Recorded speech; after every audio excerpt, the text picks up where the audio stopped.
हाँ ठीक है। तो बेसिकली सी शार्प और डॉट नेट के बारे में बात करेंगे। तो let's say, हाँ फ्रेमवर्क और सी शार्प के बारे में बात करें, डॉट नेट फ्रेमवर्क। ठीक है। तो जो व्हाट इज अ फ्रेमवर्क जो है वो एक सेकंड पेन सेलेक्ट कर लें। हाँ, तो फ्रेमवर्क जो है वो बेसिकली एक लेयर है। ठीक है ना। ये फ्रेमवर्क हुआ हमारा फ्रेमवर्क नहीं लेयर है। ठीक है। और ये ऑपरेटिंग सिस्टम है यहाँ पे। ओके, ऑपरेटिंग सिस्टम यानी कि अभी विंडोज़ 11 जैसे हमारा ना, विंडोज़ 11 ये इसके ऊपर में बैठा हुआ है फ्रेमवर्क। ठीक है। और फ्रेमवर्क जो है हम लोग को टूल्स प्रोवाइड करता है। किस चीज़ के लिए? टूल्स प्रोवाइड करता है और एक इन्वायरमेंट प्रोवाइड करता है। ठीक है। इन्वायरमेंट प्रोवाइड करता है डेवलपमेंट के लिए। ठीक है ना, डेवलपमेंट के लिए। तो एक फ्रेमवर्क मल्टीपल लैंग्वेजेस सपोर्ट कर सकता है ना। तो राइट ना हम लोग सिर्फ सी शार्प के बारे में बात कर रहे हैं। सी शार्प ऐसे लिखा आता है सी हैश। ठीक है, इसको सी शार्प बोलेंगे। तो ये क्लोजली रिलेटेड है कुछ और लैंग्वेजेस से। इमेजिन करो जावा एक लैंग्वेज और है और सी प्लस प्लस शादी किया तो सी शार्प पैदा होगा। ठीक है, तीनों लैंग्वेजेस है। अब लैंग्वेज कैसे? इंग्लिश लैंग्वेज है, हिंदी एक लैंग्वेज है, वैसे ही ये भी एक लैंग्वेज है। ठीक है, सी शार्प। और इसका जैसे कि इंग्लिश लिखने का कुछ सिंटैक्स होता है, कुछ तरीका होता है कि प्रोपोजिशन यूज़ करना हो, नाउन यूज़ करना हो, सेंटेंस कैसे फॉर्म करना होगा, उसी तरह सी शार्प या फिर कोई भी कंप्यूटर लैंग्वेज में लिखने का तरीका होता है। तो पहले फ्रेमवर्क है, वो कौन सा फ्रेमवर्क है? Dot net. हाँ, डॉट नेट। ठीक है। तो ये डॉट नेट क्या है? एक चीज़ है, कुछ चीज़ इंस्टॉल करते हैं हम लोग ऑपरेटिंग सिस्टम में। अब इंस्टॉल क्या करते हैं? ठीक है, लेट्स से हमारे पास ऑपरेटिंग सिस्टम विंडोज़ 11, अगर हमको डेवलपमेंट करना हो डॉट नेट में तो हम लोग को इंस्टॉल करना पड़ेगा। तो ये जनरली हम इंटरनेट से डाउनलोड करेंगे। ठीक है, ये फ्रेमवर्क डाउनलोड हाँ करेंगे। डाउनलोड करना होगा, ये एज अ पैकेज रहेगा। ठीक है, किसी चीज़ में डेवलपमेंट करना हो, जैसे तुमको गेम डेवलपमेंट करना है तो तुमको उस पर्टिकुलर चीज़ का हाँ फ्रेमवर्क डाउनलोड करना हाँ, तो ये फ्रेमवर्क डॉट नेट फ्रेमवर्क जैसे कि बहुत सारा चीज़ सपोर्ट करता है, बहुत सारा चीज़ बिल्ड कर सकते हैं इसको यूज़ करके। ठीक है ना, ये सेट ऑफ टूल्स है, फंक्शनैलिटीज़ है, बहुत चीज़ देता है ये। इसको यूज़ करके हम लोग बहुत सारा तरीके की चीज़ डेवलप कर सकते हैं सी शार्प लैंग्वेज में। Okay, for example let's say तुमको वेब एप्लीकेशन बनाना है। ठीक है, वेब एप्स। ठीक है, तो तुम डॉट नेट फ्रेमवर्क यूज़ करके बना सकती हो, डॉट नेट यूज़ करके बना सकती हो। ठीक है, तुम इसके अलावा गेम डेवलपमेंट भी कर सकती हो। ठीक है, गेम डेवलपमेंट भी कर सकती हो। तुम इसके अलावा विंडोज़ का जो एप्लीकेशन दिखाई देता है, जितना जो भी जैसे पेंट या फिर note pad plus plus application है, तो ये एप्लीकेशन डेवलपमेंट भी हो सकता है, ऐप डेवलपमेंट। ठीक है, फिर मोबाइल भी एप्लीकेशन बना सकते हैं हम लोग डॉट नेट यूज़ करके और सी शार्प यूज़ करके। ठीक है ना, फ्रेमवर्क हुआ हमारा डॉट नेट, इसे यूज़ करके हम लोग एप्लीकेशन बनाएंगे। ठीक है, और सबसे सिंपलेस्ट फॉर्म ऑफ एप्लीकेशन होता है कंसोल एप्लीकेशंस। ठीक है, कभी कभी देखिए कमांड में खुलता है कुछ कुछ चीज़, कमांड विंडो एक ब्लैक विंडो रहता है और खुल के उसमें कुछ कुछ होता है कुछ इंस्टॉल करते समय। तो ये कंसोल ऐप वही है। ठीक है ना, जो कि कंसोल में रन होता है। कंसोल क्या चीज़ है? कमांड लाइन टाइप चीज़ है। ठीक है ना, कमांड जो CMD विंडो होता है ना हमारा, उसमें एग्जीक्यूट होता है ये कंसोल एप्लीकेशन। ये सिंपलेस्ट टाइप ऑफ एप्लीकेशन है, इसको बनाना बहुत आसान है, लिखना ही बहुत आसान है। ठीक है, तो ये बेसिक हुआ फ्रेमवर्क का और क्या क्या चीज़ कर सकते हैं इसमें। ठीक है, अब जब फ्रेमवर्क कोई भी रहता है तो हम क्या इसको रन करने के लिए ऑपरेटिंग सिस्टम का जरूरत होता है। ठीक है, अब ऑपरेटिंग सिस्टम तरह तरह का हो सकता है, नहीं हो सकता है। अब मैक है मेरे पास जैसे फॉर एग्जांपल, हाँ iOS भी हो सकता है ऑपरेटिंग सिस्टम, यहाँ तक कि लिनक्स एक ऑपरेटिंग सिस्टम। नहीं, मैक असल में डेस्कटॉप का ऑपरेटिंग सिस्टम है। ठीक है, iOS है मोबाइल का ऑपरेटिंग सिस्टम है। ठीक है ना, तो अब हम अलग अलग ऑपरेटिंग सिस्टम हो सकता है जिसके, तो उसके ऊपर भी फ्रेमवर्क, तो हमको मैक डेवलपमेंट करना है तो मैक वाला पैकेज डाउनलोड करना पड़ेगा। लेकिन जैसे कि मोबाइल वाला चीज़ कंप्यूटर में नहीं चलता है, उसी तरह हर एक फ्रेमवर्क का कॉम्पैटिबिलिटी होता है कि इसमें रन होगा, उसमें रन नहीं होगा, उसमें रन होगा, उसमें। तो पहले डॉट नेट जो था ना सिर्फ विंडोज़ में रन होता था क्योंकि वो माइक्रोसॉफ्ट का है, ठीक है ना। डॉट नेट किसका है? माइक्रोसॉफ्ट का है, ठीक है, लूजली। तो क्या हुआ कि जब कंट्रोल है डॉट नेट के ऊपर एक तरह से माइक्रोसॉफ्ट का, तो जनरली पहले विंडोज़ 11 में सब चीज़ होता था। विंडोज़ मतलब विंडोज़ चाहिए होता, 11 नहीं, विंडोज़ चाहिए होता था कुछ भी करने के लिए, ठीक है। कोई एप्लीकेशन बनाओगे तुम, लेट्स से एक वेब एप्लीकेशन बनाई, तो वेब उसको भी तुमको विंडोज़ में ही रन करना होगा, विंडोज़ में ही डालना होगा ताकि सब लोग और एक्सेस कर, सब चीज़ मतलब विंडोज़ से ही होगा रिलेटेड। तो क्या हुआ कि आजकल के सिनेरियो में माइक्रोसॉफ्ट क्या बोला कि ये तो सस्टेनेबल नहीं है, अब सब लोग विंडोज़, बहुत लोग मैक यूज़ कर रहा है, लिनक्स यूज़ कर रहा है। तो इसके कारण क्या किया माइक्रोसॉफ्ट, क्रॉस प्लेटफॉर्म बना दिया। क्रॉस प्लेटफॉर्म कहने का मतलब हुआ कि हर एक प्लेटफॉर्म पे यूज़ किया जा सकता है, ठीक है, हर एक प्लेटफॉर्म पे डेवलप किया जा सकता है। और जब वो रिलीज़ किया तो उसका नाम दिया डॉट नेट कोर, ठीक है, dot net core framework, cross वाला हुआ। हाँ, कोर करके नाम था, ठीक है। लेकिन अभी फिर क्या हुआ कि असल में पहले वाला एक पुराना वाला था डॉट नेट फ्रेमवर्क, और एक नया वाला है डॉट नेट कोर। बहुत कन्फ्यूज़न होने लगा, तो एंड में कहा कि क्या करते हैं, सबको मिला के डॉट नेट कर देते हैं, ठीक है ना। डॉट नेट फ्रेमवर्क रहेगा ना, कोर रहेगा, सिर्फ एक चीज़ रहेगा, सिर्फ उसको डॉट नेट करेंगे। और ये शुरू हुआ 5.0 से, वर्जन का नाम वर्जन है, ठीक है। तो इसका कुछ वर्जन था, फ्रेमवर्क का कुछ वर्जन था, फ्रेमवर्क का कुछ वर्जन था, ठीक है ना, 1 2 3 उसका भी फ्रेमवर्क का वर्जन था, कोर का भी 1 2 3 कुछ वर्जन था। फिर दोनों को मिला के डॉट नेट 5 रिलीज़ कर दिया। इसका डॉट नेट 6 आया, अभी डॉट नेट 7 है, ठीक है, और 8 अभी डेवलपमेंट में है, ठीक है। तो अब डॉट नेट फ्रेमवर्क का वर्जन रिलीज़ होता रहता है, नया वर्जन है, नया अपडेट है, नया फीचर्स है, ठीक है। तो इसमें क्या है कि एक होता है long term release, long term support, ठीक है। डॉट नेट 6 जो है लॉन्ग टर्म सपोर्ट था, उसके पहले जो डॉट नेट कोर था उसका 3 लॉन्ग टर्म सपोर्ट था, ठीक है। तो डॉट नेट 6 जो है लॉन्ग टर्म सपोर्ट वर्जन, तो आजकल जनरली डेवलपमेंट जो है वो डॉट नेट 6 में ही हो रहा है, ठीक है, डॉट नेट 6 में हो रहा है। तो हम लोग डॉट नेट 6 में ही डेवलपमेंट करेंगे, ओके। 7 8 में क्यों नहीं? 7 8 लेटेस्ट है, ये लॉन्ग टर्म सपोर्ट नहीं है। जनरली क्या होता है ना, बड़ा बड़ा इंटरप्राइज चाहते हैं कि लॉन्ग टर्म सपोर्ट मिले, कुछ इशू आए तो माइक्रोसॉफ्ट सपोर्ट करे। तो इन लोग ये सब बीच वाला वर्जन है। 8 जो है बाद में रिलीज़ होगा, वो भी शायद लॉन्ग टर्म सपोर्ट होगा, 3 या 2 के बाद वो लोग long term support version release करते हैं। 6 सबसे स्टेबल है, अभी 6 यूज़ करते हैं हम लोग, सब लोग यूज़ कर रहा है। इसमें लेटेस्ट ग्रेटेस्ट फीचर भी है। साथ साथ डॉट नेट फ्रेमवर्क के अलावा हमारे पास C# लैंग्वेज है, C# लैंग्वेज का भी फीचर्स आता है, ठीक है ना। इसका भी वर्जन रहता है, C# का वर्जन भी रहेगा, ठीक है, हर चीज़ का ऐसा वर्जन है। तो इसका version release generally dot net में ही बंडल्ड रहता है, लेकिन इसका भी अलग अलग वर्जन है C# का, और नया नया फीचर्स आते रहता है C# में भी, C# एज अ लैंग्वेज, ठीक है ना। तो ये बेसिक्स हुआ फ्रेमवर्क के बारे में। फ्रेमवर्क यूज़ करके हम डेवलप कर सकते हैं लैंग्वेज के बारे में। अभी हम लोग किस पे फोकस करेंगे, वो डॉट नेट के बारे में है, ऑपरेटिंग सिस्टम क्या क्या में रन होता है उसके बारे में, ठीक है। इसमें कुछ क्वेश्चन है? ठीक है, तो हम इसको सेव कर लेते हैं, एक सेकंड, स्क्रीन ऐसे कैप्चर होगा, अच्छा ठीक है, एक सेकंड, सेव हुआ कि नहीं पता हमको, व्हाटएवर। तो अब हम लोग फोकस करते हैं, एक सेकंड, अब विजुअल स्टूडियो में चलते हैं। हाँ, एक इम्पॉर्टेंट चीज़ हम बताना भूल गए इसमें, कि असल में क्या होता है, अब ये सब चीज़ है, C# लैंग्वेज है तुम्हारे पास, फ्रेमवर्क है, लंथ फंड है, तो अब डेवलपमेंट तुम करोगे कैसे? कोड तो तुम कहीं लिखना होगा तुमको ना, तो कोड टेक्स्ट एडिटर में भी लिख सकते हैं हम लोग, कहीं भी लिख सकते हैं। तो जनरली क्या होता है, इसके लिए हम लोग IDE यूज़ करते हैं, ठीक है, IDE, इंटीग्रेटेड डेवलपमेंट इन्वायरमेंट, ठीक है। और माइक्रोसॉफ्ट का IDE का नाम है विजुअल स्टूडियो, ठीक है। इसका एक फ्री वर्जन है, प्रोफेशनल वर्जन है, बहुत सारा है, ठीक है, स्टूडियो लिखा गया, ठीक है, विजुअल स्टूडियो, ओके।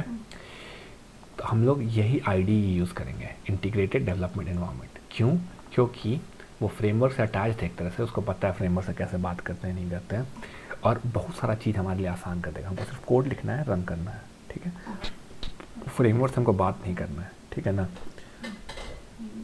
तो बेसिकली तो IDE हम लोग यूज़ करेंगे, और इसको व्हाटएवर लैंग्वेज में, जैसे कि अगर हम मान लो C# लैंग्वेज में कोई कोड लिखते हैं, जैसे यहाँ पे हम कुछ कोड लिखते हैं, ओके, एक सेकंड एग्जांपल देते हैं,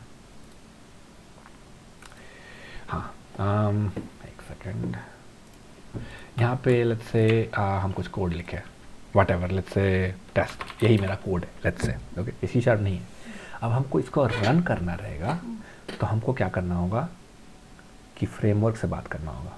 फ्रेमवर्क से कैसे बात करेंगे हम लोग, तो जनरली क्या होता है, सब चीज़ कमांड लाइन से करते हैं हम, कमांड लाइन से हमको बात करना पड़ेगा फ्रेमवर्क से, ठीक है, कोड रन करने के लिए। तो लेकिन ये करना किसी को अच्छा नहीं लगता, इससे बेटर है कि विजुअल स्टूडियो यूज़ करें। तो ठीक है, तो विजुअल स्टूडियो का आइकन ये है, इसे हम दिखा देते हैं हाईलाइट करके। अब किसी के पास विजुअल स्टूडियो है तो यहाँ से डायरेक्ट सर्च भी कर सकता है विजुअल स्टूडियो, ठीक है। तो मेरे पास 2022 का प्रोफेशनल वर्जन है, ठीक है, तो वही हम यूज़ करेंगे डेवलपमेंट के लिए। तो हाँ, तो ये विजुअल स्टूडियो का मेन स्क्रीन है। जब ओपन करते हैं तो ये यहाँ प्रोजेक्ट सब दिखाता है, ठीक है, और इसके यहाँ से हम लोग सब चीज़ चेंज जो करना है हम कर सकते हैं यहाँ पे, ठीक है। हम लोग ऑप्शंस बाद में देखेंगे, अभी हम लोग एक बेसिक प्रोग्राम देखने वाले हैं।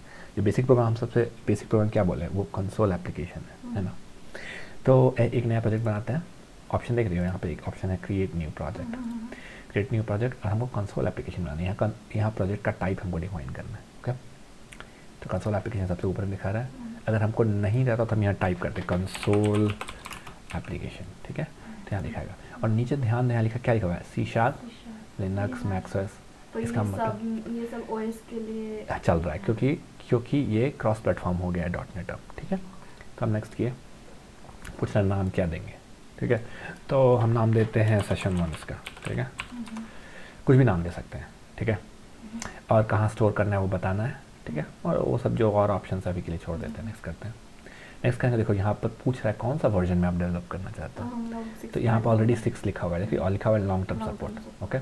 और देखो यहाँ पर और सब वर्जन है जो पुराना वाला कह रहा है आउट ऑफ सपोर्ट, देख रही हो ना, 2.1, 3.0, 3.1 out of support, 5.0 out of support है, पता ही ना को।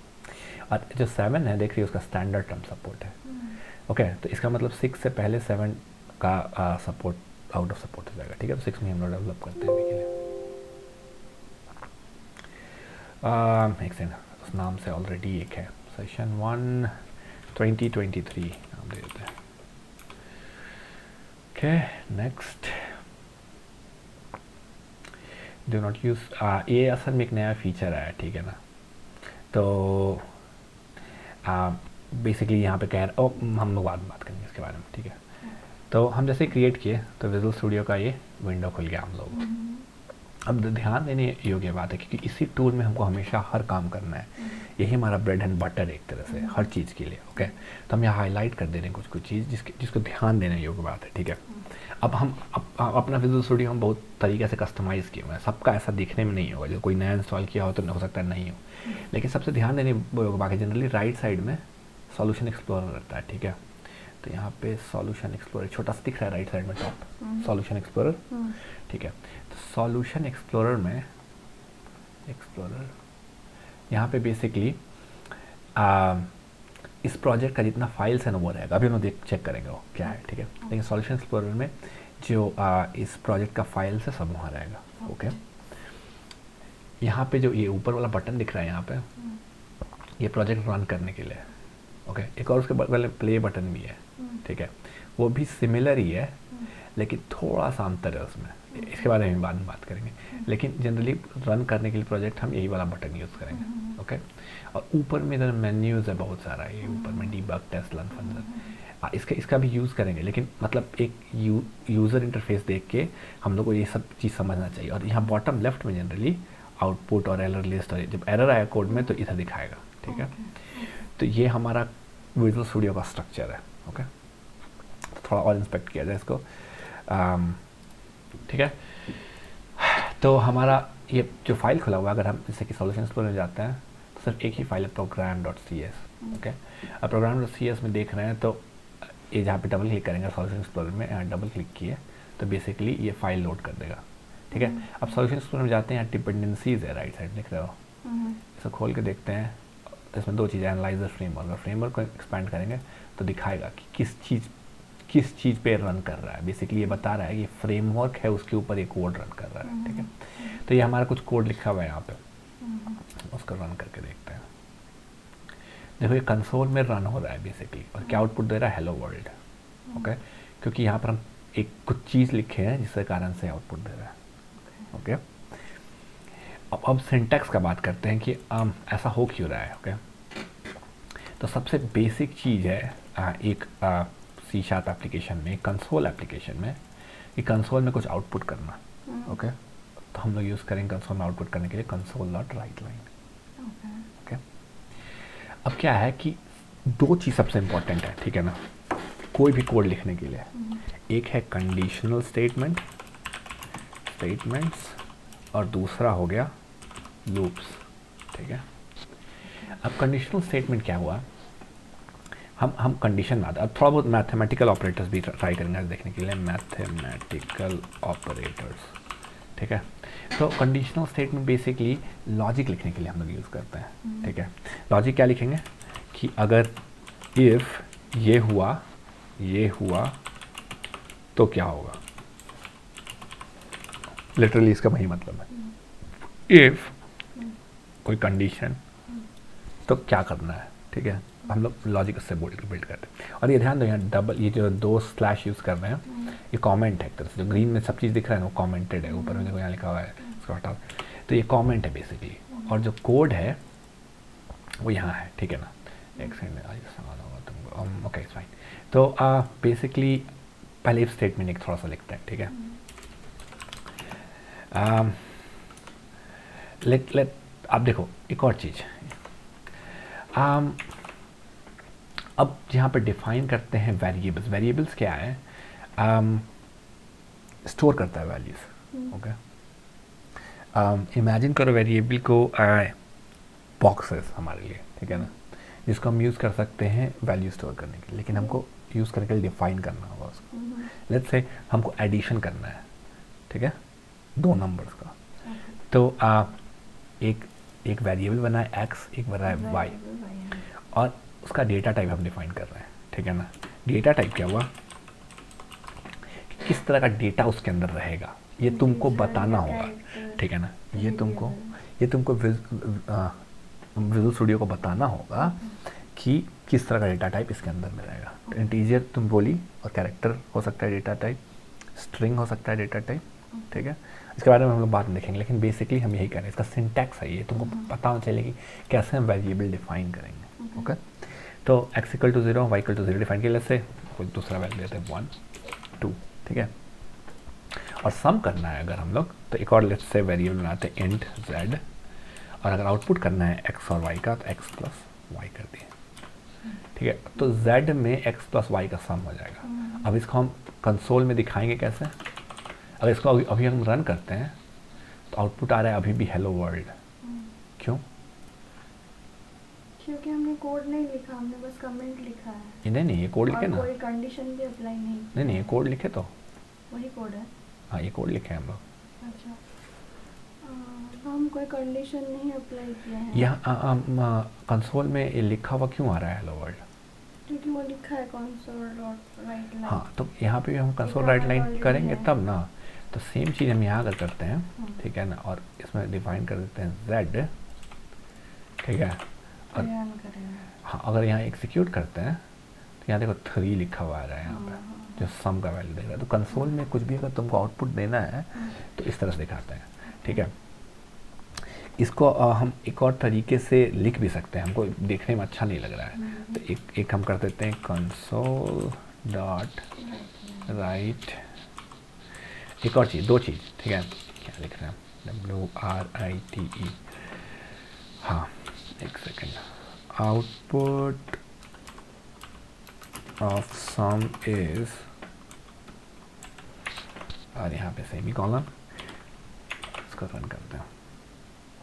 देखिए आउटपुट ऑफ सम इज 3।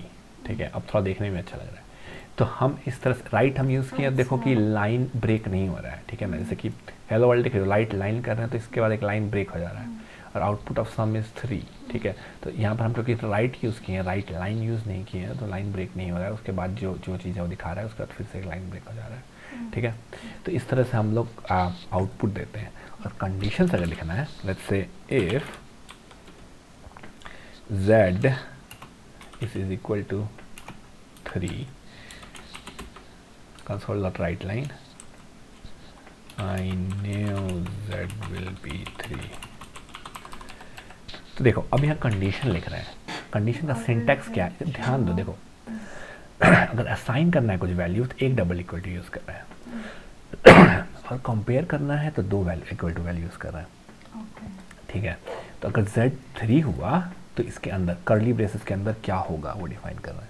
और किस तरह से इफ़ और उसके अंदर कंडीशन, ये कंडीशन है, ठीक है ना, यहाँ पर हम कॉमेंट लिख सकते हैं कंडीशन इफ़ और ये ब्रैकेट्स ये वाला सुंदर वाला, ठीक है, उसके अंदर में Z इक्वल टू 3 कंडीशन कुछ और चीज़, ठीक है।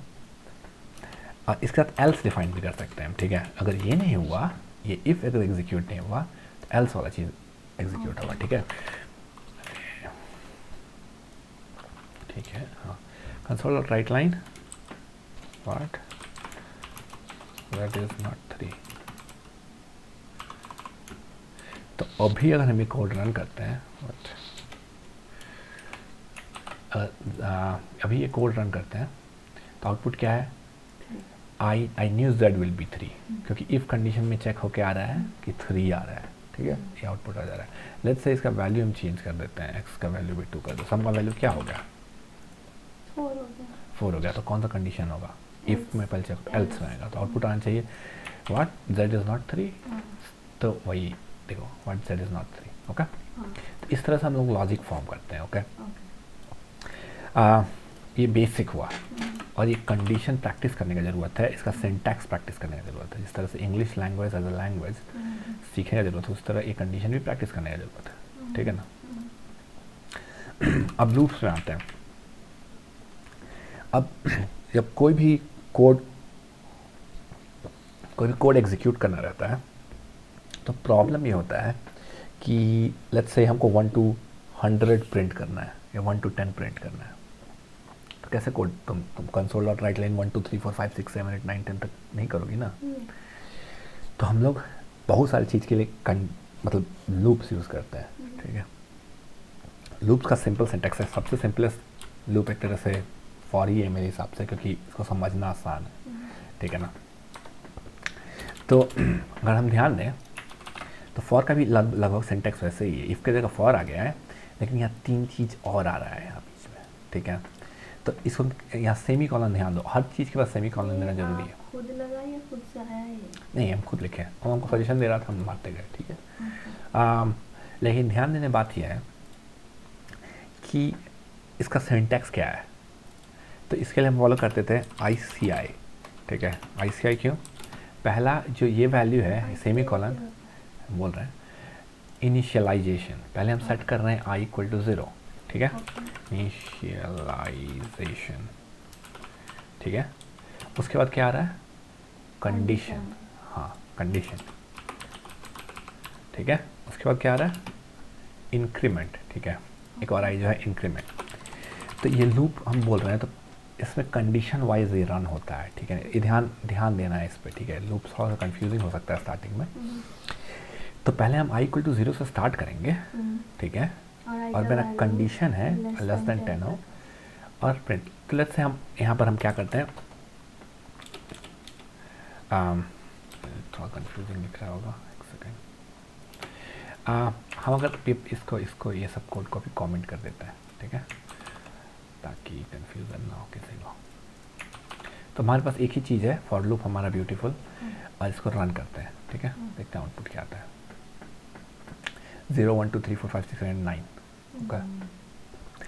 तो ये 0 to 9 प्रिंट किया, क्यों, यहाँ तो हम 10 लिखे हुए हैं, हाँ एग्जैक्टली। तो यहाँ कंडीशन चेक हो रहा है, ठीक है ना। जब फर्स्ट टाइम ये लूप रन हो रहा है, हम एक सेकेंड दिखाते हैं। तो पहले हम I का वैल्यू क्योंकि 0 सेट किए हुए हैं, हाँ, तो I का वैल्यू 0 सेट किए हुए हैं, यहाँ पर स्टार्ट करेंगे I इक्वल टू 0 से, ठीक है। तो फर्स्ट टाइम क्या होगा, फर्स्ट टाइम जब हम ये पहला बार एग्जीक्यूट हुआ I इक्वल टू 0 है, ठीक है। फिर क्या हुआ, console dot right line execute हुआ, क्या वैल्यू है 1 2 3 4 5। नहीं, फर्स्ट टाइम जब एग्जीक्यूट हुआ लूप तो I इक्वल टू 0 है, और यहाँ कंसोल राइट लाइन के अंदर क्या आउटपुट आएगा, 1 या 0, 1 क्यों आएगा। देखो फर्स्ट टाइम जब ये लूप कैसे रन होता है, साइकिल में रन होता है, ठीक है। ओके। तो जब फर्स्ट टाइम ये एग्जीक्यूट होगा तो पहले 0 हुआ। 0 हुआ, हाँ। ठीक है, 0, ठीक है। फिर नेक्स्ट टाइम जब वापस यहाँ गया हाँ। तो कंडीशन चेक करेगा हाँ। क्या 0 जो है लेस देन 10 है, हाँ। लेस देन 10 है, तो हम इंक्रीमेंट करेंगे। ओके। ओके, इंक्रीमेंट करेंगे मतलब आई का वैल्यू Approve इंक्रीमेंट, करेंगे। ये बेसिकली ये कंडीशन जो है ना आई प्लस प्लस, हाँ। हमारा वो वैल्यू को बढ़ा देना। इंक्रीमेंट क्या होता है, अच्छा, बढ़ाना। अच्छा। तो सेकेंड टाइम जब लूप रन होगा i = 1 होगा। I equal to I plus one हुआ, इसका मतलब 0 + 1 हाँ। = 1, ठीक है। तो आउटपुट क्या आया, वो 1। आउटपुट इसलिए आया क्योंकि फिर से लूप रन हुआ, 1 प्रिंट हुआ। थर्ड टाइम जब लूप रन होगा तो फिर से I equal to I plus one. I plus plus का मतलब हुआ, एक एक करके बढ़ा रहा है। हाँ, आई प्लस प्लस का ये मतलब हुआ, आई प्लस प्लस का मतलब है I equals I plus one. Okay, इसको यहाँ रिप्लेस कर सकते हैं I equal to I plus one, यानी कि आई का वैल्यू क्या हो गया, 1 + 1 2, 1 + 1 = 2, और आउटपुट क्या क्या 2, ठीक है। तो इसी तरह ये लूप एग्जीक्यूट होते जाएगा जब तक ये से वैल्यू कम रहे। हाँ, तो 9 पे जब आएगा 9 इज लेस देन, तब 9 प्रिंट होगा, उसके बाद 10 प्रिंट नहीं होगा, ठीक है ना। क्योंकि कंडीशन चेक होगा उसके बाद, ठीक है, इंक्रीमेंट होकर कंडीशन 0 आया, 1 आके चेक हुआ कि 1 लेस देन 10 है, एग्जीक्यूट हुआ। फिर सेकंड टाइम आया 2 लेस देन 10 है, एग्जीक्यूट हुआ। फिर 3 लेस देन 10 है, एग्जीक्यूट हुआ। तो ये बेसिक्स ऑफ लूप है, ठीक है ना। इस तरह से लूप्स एग्जीक्यूट होता है, ओके। तो अब नेक्स्ट पे आते हैं। हाँ, मैथमेटिकल ऑपरेटर्स हम पॉजिटिव दिखाए हैं, हम कहते हैं कि थोड़ा सा और लूप्स देख लिया जाए, ठीक है। तो स्टार्टिंग हम फॉर लूप्स करेंगे, जहाँ हो सके हम लोग फॉर लूप ही यूज़ करने की कोशिश करेंगे, ठीक है, कोई भी प्रॉब्लम दे। अब मेरे पास प्रॉब्लम है, हमको प्रिंट ऐसे करना है, ठीक है, आउटपुट ऐसा आना चाहिए, हम दिखा रहे हैं तुमको 1 1 स्पेस 1, फिर 1 1 1 1 1 1 1, ओके, ये आउटपुट आना चाहिए। तो अब सोचो कैसे कर सकती हो ये कुछ। फॉर एग्जांपल अगर हम यहाँ पे 5 डालें या 4 डालें, ठीक है, तो आउटपुट आना चाहिए, पहले 0 पे एक पहला 1 आएगा, 2 पे 2 2, 3 पे 3 3, 4 पे 4 4 आना चाहिए, ठीक है। तो आई मीन 0 पे एक 4, 1 पे 2 1 और 2 पे 3 1। हाँ, और तो ये आउटपुट आना चाहिए। कैसे होगा,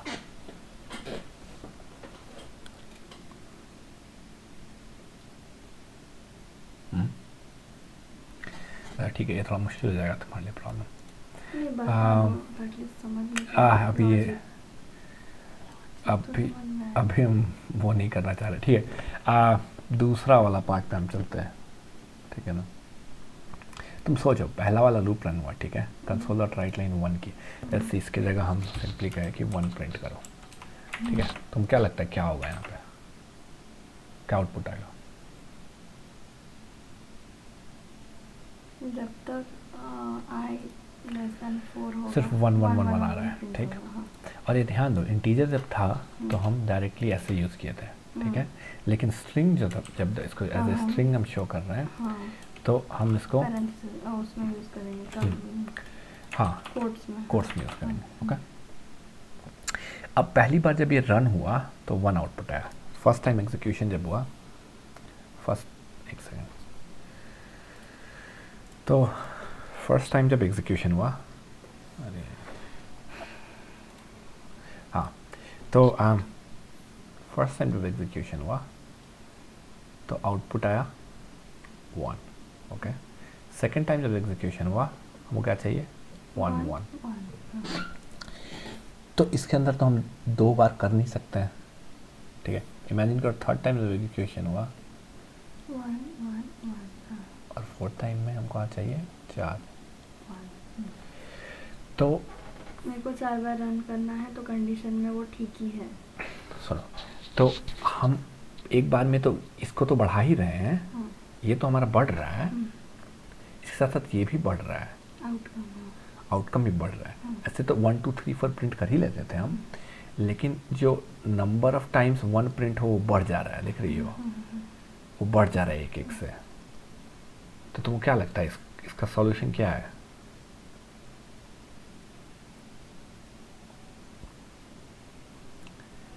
जब दो पे जब इस आई का वैल्यू जब 1 है तब 2 प्रिंट होना चाहिए।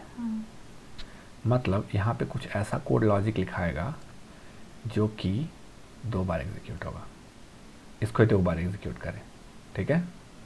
जब 3 हो तो यहाँ पे कुछ ऐसा लॉजिक लिखाएगा इस जगह पे 3 बार एग्जीक्यूट करें। तो कौन सा चीज़ यूज़ करेंगे हम लोग?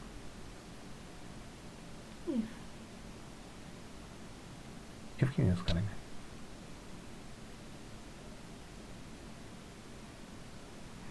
जब मल्टीपल टाइम्स कोई चीज़ को दिखाना हो तो हम लोग क्या यूज़ करते हैं?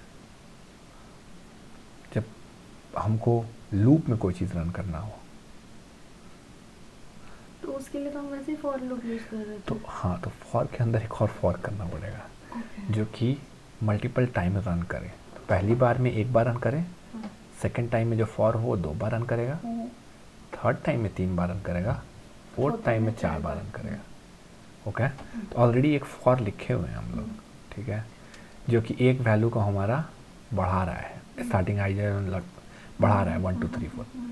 इसके अंदर में एक और फॉर लिखना पड़ेगा जो कि आई का करंट वैल्यू लेगा, ठीक है, आई का करंट वैल्यू लेगा। पहले जैसे 0 है तो 1 बार एग्जीक्यूट होना चाहिए, यानी कि जो यहाँ पे है वो एक स्टार्ट होना चाहिए 1 से, ठीक है, ओके, या 0 से भी स्टार्ट हो, लेट्स से यहाँ पे भी, तो यहाँ पे 1 बार एग्जीक्यूट होगा। जब आई का वैल्यू 1 हो गया तो ये 2 बार एग्जीक्यूट होना चाहिए। आई का वैल्यू 3 हो गया, ये 3 बार एग्जीक्यूट, मतलब क्या बोल रहे हैं, 0 है तो 1 बार हो गया, 2 हो गया तो 1 हो गया तो 2 बार एग्जीक्यूट होगा, 3 हो गया ये तो 4 बार एग्जीक्यूट होना चाहिए, 4 हुआ तो 5 बार एग्जीक्यूट होना चाहिए। तो इसके अंदर एक और लूप लिखना होगा, फॉर लूप लिखना होगा।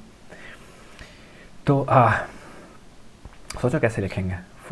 एक और है हमारा फॉर आई इक्वल टू 0 और वट एवर, और इसके अंदर एक और फॉर लूप लिखना है हम लोगों को, ओके। और इसके अंदर आई हम लोग ले नहीं सकते क्योंकि आई ऑलरेडी हमने फाइंड किया, तो जे लेना पड़ेगा हम लोग को, ठीक है, या फिर कोई भी वेरिएबल बना सकते, J K L M N A B C D whatever, ठीक है। तो कैसे क्या एग्जीक्यूट करेंगे? यूज कर सकते हैं जे इक्वल्स टू 0। इसके अंदर कंडीशन क्या लिखना होगा, क्या सोचती हो? हम अभी लिख देते हैं, ठीक है, इसका फिर डिस्कस करते हैं। फॉर ये वाला बेसिक कंडीशन हम वही सही लिख दिया अभी के लिए, हम दिखा रहे हैं। तो ये जो कंडीशन है इसी को हम लोग को चेंज करना होगा। सोचो, जब 0 था, 0 है यहाँ पे, 1 बार प्रिंट होना चाहिए, 1 है तो 2 बार प्रिंट होना चाहिए। तो यहाँ पे क्या कंडीशन देंगे? पहली बार 0 है, ठीक है, तो यहाँ पे क्या होगा? यहाँ पे 1 बार एग्जीक्यूट होना चाहिए, तो 1 रहना चाहिए, ठीक है।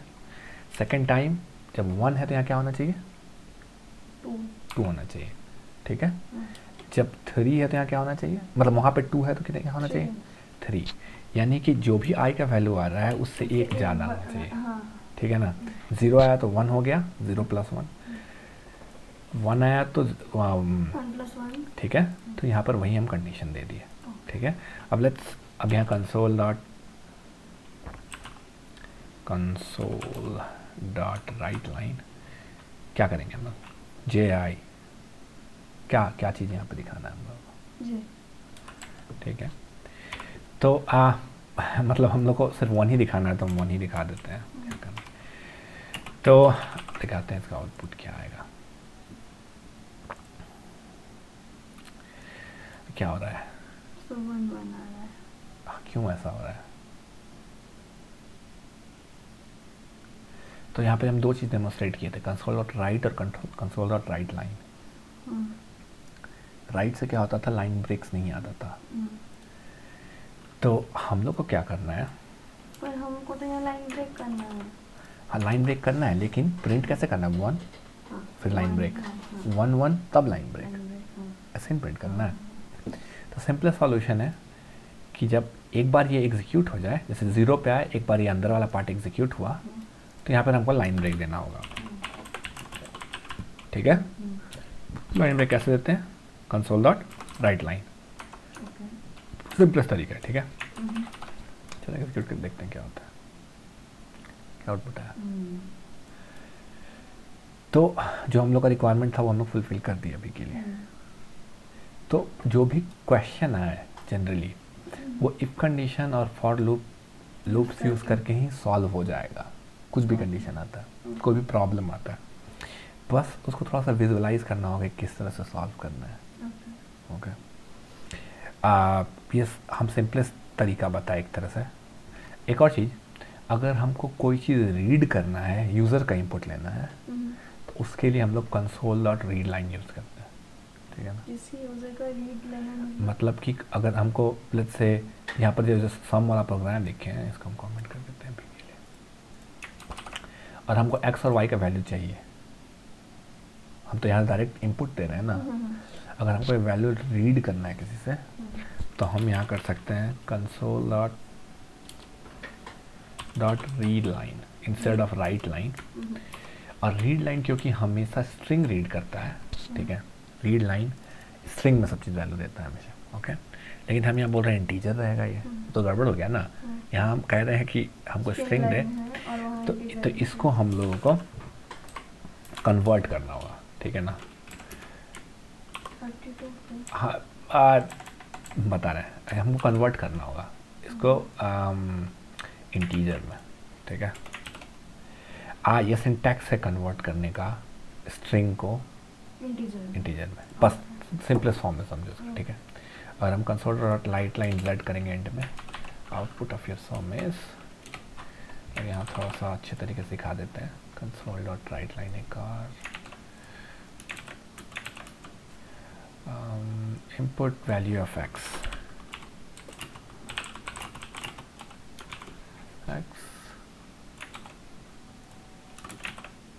input value of y,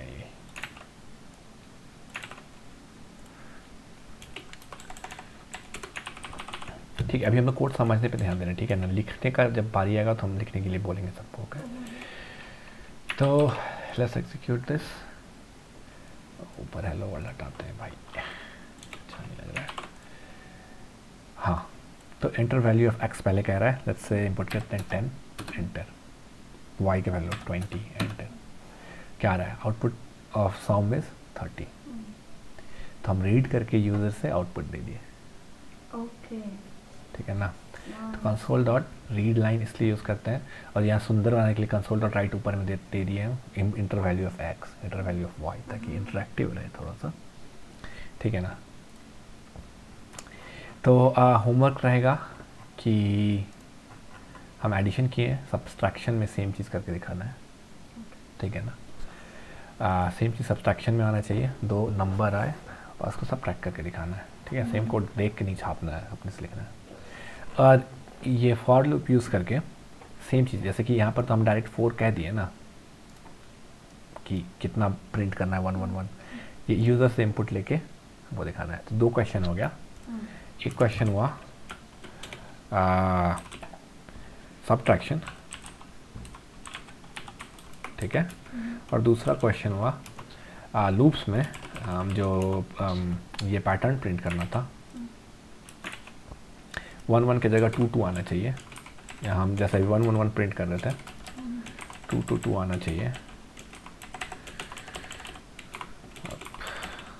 ठीक है, और ये जो वैल्यू फॉर लूप में आ रहा है आई का जो भी कंडीशन वाला, वो वैल्यू यूज़र से आना चाहिए कि how many values you want to print. हाँ, तो ये चीज़ हमको ये 2 क्वेश्चन है, ये इम्प्लीमेंट करके दिखाना है। ठीक है, अब एक बेसिक हम लोग कंसोल एप्लीकेशन बना लिए। अब एक बार देख लेते हैं वेब एप्लीकेशंस। ठीक है, बस एक बार रन करके देखते हैं। ठीक है ना। तो अब क्या करना है, जब वेब एप्लीकेशंस रहता है तो हमेशा हम लोग ASP.NET कोर यूज़ करेंगे। ओके, इसका नेमिंग कन्वेंशन अभी वही है। तो ASP जो है वो पुराने ज़माने से चला आ रहा है, उसका एक्टिव सर्वर पेजेस था। ओके, पहले पिछली बार कंसोल एप्लीकेशन में, जब वेब एप्लीकेशन बनाएंगे तो हम ASP.NEट कोर यूज़ करेंगे। ठीक है, वेब एप्लीकेशन तो ऑलरेडी माइक्रोसॉफ्ट टेम्पलेट्स प्रोवाइड करता है, हमको कुछ नहीं करना है, सेलेक्ट करके नेक्स्ट कर देना है। नाम दे देते हैं सेशन 1 2023 वेब ऐप। ठीक है, नाम दे के सिंपली सेव, सब चीज़ सेम रहने देना है, कुछ नहीं करना है, सिर्फ क्रिएट कर देना है। ओके, सबसे इंपॉर्टेंट चीज़ क्या है, सॉल्यूशन एक्सप्लोरर में चेक करना पहले कौन सा फाइल्स है। ओके, आए सॉल्यूशन एक्सप्लोरर क्लोज करना। हाँ, सॉल्यूशन एक्सप्लोरर में इधर देखें तो सेम प्रोग्राम.cs यहाँ भी देखने के लिए मिल रहा है। ठीक है, उसमें प्रोग्राम.cs देखे थे, यहाँ भी सेम प्रोग्राम.cs है। कुछ डिफरेंसेस हैं, आप पेज करके कोई चीज़ है, कुछ प्रॉपर्टीज़ है, प्रोग्राम.cs वैसे ही है, इसके अंदर कुछ कुछ चीज़ भी लिखा हुआ है। ठीक है, हम डायरेक्ट अगर एग्जीक्यूट करें तो वेब एप्लीकेशन जनरली कहाँ खुलता है, मतलब कहाँ चलता है, मतलब ब्राउज़र में। हाँ, तो ऑब्वियसली तो यहाँ जैसे ही हम लोग क्लिक करेंगे ना तो क्या होगा कि एक ब्राउज़र विंडो खुल जाएगा और ये एप्लीकेशन रन हो जाएगा हमारा। ओके, तो अभी ब्राउज़र विंडो खुला और यहाँ पे कुछ एरर आ रहा है। ठीक है, अभी के लिए इसको इग्नोर करते हैं, इसके बारे में बात करेंगे कि क्यों ऐसा एरर टाइप कर दिखाता है। ठीक है, एडवांस करके एक्सेप्ट रिस्क एंड कंटिन्यू करना। ये देखो हमारा first web application already ready है। ओके, ये हमारा फर्स्ट वेब एप्लीकेशन है और इसमें सब चीज़ ऑलरेडी एक एज अ टेम्पलेट माइक्रोसॉफ्ट बनाए हुए है, इसमें पेजेस भी है मस्त। तो सिंपली एज अ टेम्पलेट हम इसको रन कर सकते हैं ऐसे।